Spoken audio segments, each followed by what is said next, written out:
Spring is here, and the deals are hotter than ever at Shack Shop. Turn heads with stunning bikinis, now on sale. Explore the deep with cutting-edge underwater drones. Gear up for adventure with durable tents for every trip. Ride into spring with unbeatable deals on bikes. Fresh styles, women's fashion, and must-have looks, all discounted. Don't miss the Shack Shop Spring Fling Sale. These prices won't last. Shop now and make this spring unforgettable, only at Shack Shop. More than 2 decades after becoming a household name, Richard Hatch is still entangled in a legal and financial saga tied to his historic win on Survivor. What began as a groundbreaking television moment in 2000 has evolved into a prolonged and costly battle with the Internal Revenue Service, one that has now resulted in a federal judge affirming that Hatch owes millions of dollars in unpaid taxes, penalties, and interest.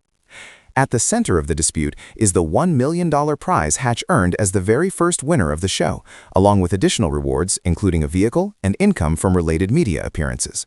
According to a recent final judgment issued by John J. McConnell Jr., Hatch is legally obligated to pay the outstanding tax debt, which has grown substantially over time and is now estimated at approximately $3.3 million. A win that changed reality TV and started a tax dispute. When Hatch claimed victory in the inaugural season of Survivor Borneo, he not only secured a massive cash prize, but also helped redefine the landscape of reality television. The show's success launched an entire genre, turning contestants into celebrities overnight. However, the financial responsibilities tied to that success quickly became a source of contention. Shortly after receiving his winnings, Hatch became embroiled in a disagreement with federal authorities over who was responsible for paying taxes on the prize. His argument, presented in various legal filings over the years, centered on the belief that either the network, CBS, or the production company behind the show should have handled the tax obligations.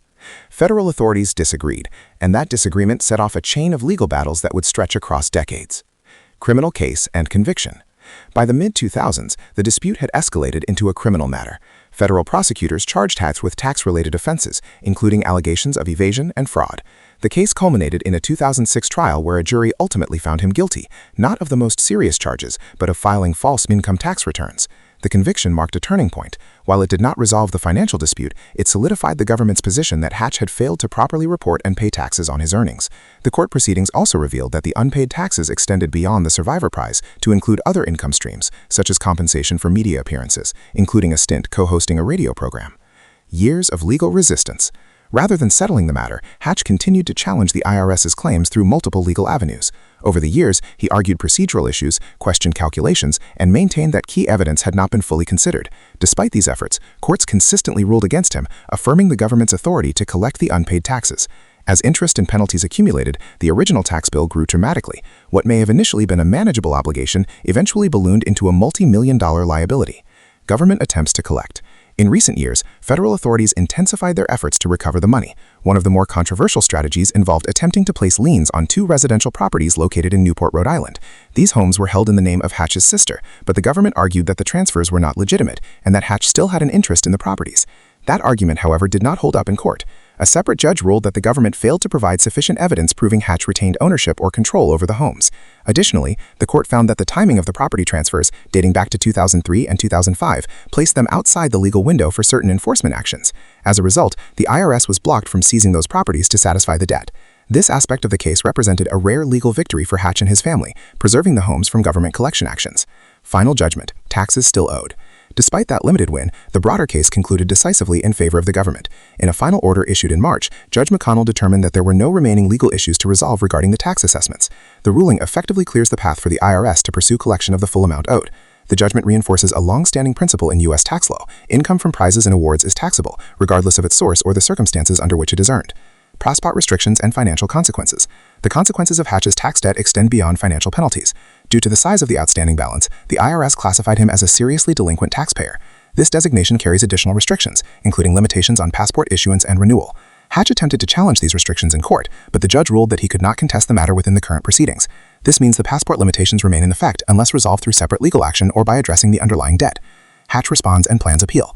In response to the ruling, Hatch has indicated that he is not finished fighting.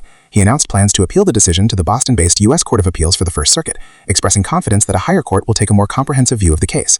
In public statements, Hatch has maintained that he has spent years trying to resolve the matter responsibly. He argues that key evidence and context were not adequately considered in earlier proceedings, and believes the appellate court may reach a different conclusion. "I've spent a quarter-century trying to navigate a very complicated situation," he said in a statement. "I remain committed to achieving a fair and just resolution." A legacy shadowed by legal trouble. While Hatch's place in television history remains secure, his post-Survivor life has been significantly shaped by this ongoing dispute. The legal battle has overshadowed what might otherwise have been a straightforward success story. Notably, as Survivor 50 celebrates the franchise's long-running success with returning winners, Hatch is absent from the lineup. While no official reason has been publicly tied to his exclusion, his legal history and public controversies have long been factors in casting decisions. The bigger picture. Hatch's case serves as a cautionary tale about the complexities of sudden wealth and the importance of understanding tax obligations, especially in situations involving unconventional income sources like reality television winnings. It also highlights how disputes with federal agencies can escalate when left unresolved. Over time, interest and penalties can transform an initial disagreement into a life-altering financial burden. As the case moves into the appeals phase, the final chapter of this decades-long saga has yet to be written. Whether Hatch can successfully challenge the ruling remains uncertain, but one thing is clear: a victory on reality TV can come with very real-world consequences.